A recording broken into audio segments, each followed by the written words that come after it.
News India 27 नव्या पिढीचं नवं माध्यम। नाशिक ग्रामीण पोलिसांनी डायल 112 प्रणाली अंतर्गत तातडीने कारवाई करत चांदवड पोलीस ठाण्याच्या हद्दीतील दरोडा प्रकरणात 99 आरोपींपैकी 11 जणांना अटक केली आहे। या आरोपींविरुद्ध दरोडा, खंडणी, खून, मोक्का, आर्म्स ॲक्टसह विविध गंभीर गुन्हे दाखल असल्याची माहिती पोलिसांनी दिली। 26 जुलै रोजी पहाटे वडुबारे चांदवड रस्त्यावर फिर्यादीस तलवारी, कोयते व इतर धारदार शस्त्रांचा धाक दाखवून लूट करण्यात आली होती। घटनेची माहिती मिळताच चांदवड पोलिसांनी तातडीने तपास सुरू करून अवघ्या काही तासांतच 11 आरोपींना ताब्यात घेतले। या कारवाईत 2 चारचाकी वाहने, 4 दुचाकी, तलवारी, कोयते, लोखंडी रॉड, चाकू, SQMM कटरसह सुमारे 60 लाख रुपयांचा मुद्देमाल जप्त करण्यात आला आहे। या प्रकरणातील इतर आरोपींचा शोध सुरू असून नाशिक ग्रामीण पोलिसांची कारवाई पुढेही सुरू राहणार असल्याचे पोलीस प्रशासनाने स्पष्ट केले आहे। किडनॅपिंगचा गुन्हा दाखल केलेला आहे। हा दरोड्याचा गुन्हा जो आहे तो 25 आणि 26च्या इंटरव्हिनिंग नाईटमध्ये जो आहे तो दाखल झालेला आहे, घटना घडलेली आहे।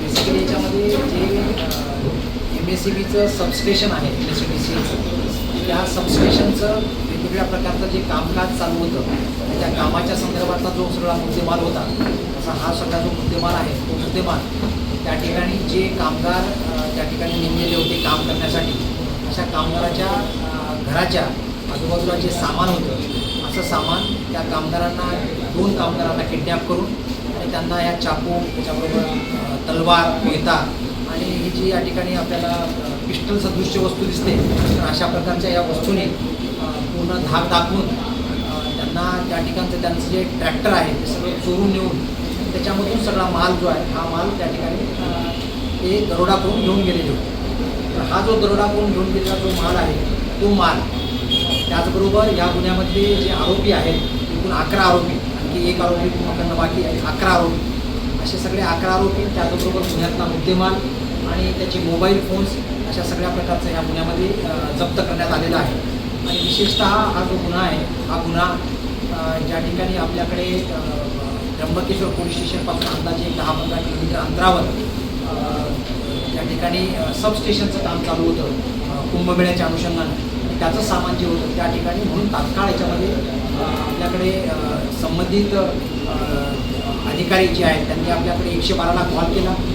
112ला आपल्याकडे कॉल केल्यानंतर आपल्याकडे आपण वेगवेगळ्या ठिकाणावर 112च्या मोबाईल ज्या डिप्लॉय केलेल्या आहेत त्या सगळ्या मोबाईलनी तात्काळ या ठिकाणी दखल घेतली आणि ते दरोड्याचा कॉल आल्याबरोबर त्या ठिकाणी मोटारसायकल, त्याचबरोबर आपली जी 4 व्हीलर आहे, अशा प्रकारचे 6-7 कर्मचारी आपले तात्काळ रवाना झाले आणि त्या ठिकाणी आपल्याला गुन्हेगारांना जे आहे ते तात्काळ पुढच्या 1 ते 1.5 तासामध्ये आपल्याला पकडण्यामध्ये यश मिळालं। आणि अशा प्रकारची ही कामगिरी जी आहे ती नाशिक ग्रामीण पोलीस दलाकडून, त्याचबरोबर त्र्यंबकेश्वर पोलीस स्टेशनचे सगळे अधिकारी अंमलदार आणि विशेषतः जे आहे ते 112 वाहनावरचे जे अधिकारी अंमलदार आहेत त्यांनी अतिशय चांगल्या पद्धतीने या ठिकाणी काम करून हा गुन्हा उघडकीला आणला। ते माल कशाचं होतं आणि कशासाठी वापरलं जाणार होतं? हा माल मी सांगितल्याप्रमाणे सबस्टेशन जे आहे ते इलेक्ट्रिक त्या ठिकाणी MSEBचं, त्या ठिकाणी हा माल होता। त्याच्यामध्ये वेगवेगळे कंडक्टर्स आहेत, वायर आहेत, त्यानंतर त्याच्यामध्ये योग्य पद्धतीनं म्हणजे त्याला जे वापरण्यासाठी येणारी जी इलेक्ट्रिसिटीसाठी वापरण्यात येणारी जी काही सगळी त्याच्यातली इन्स्ट्रुमेंट्स आपण म्हणू शकतो, अशा प्रकारची सगळी ही काही ड्रम होते आणि त्याप्रमाणे हा सगळा निर्माण आहे।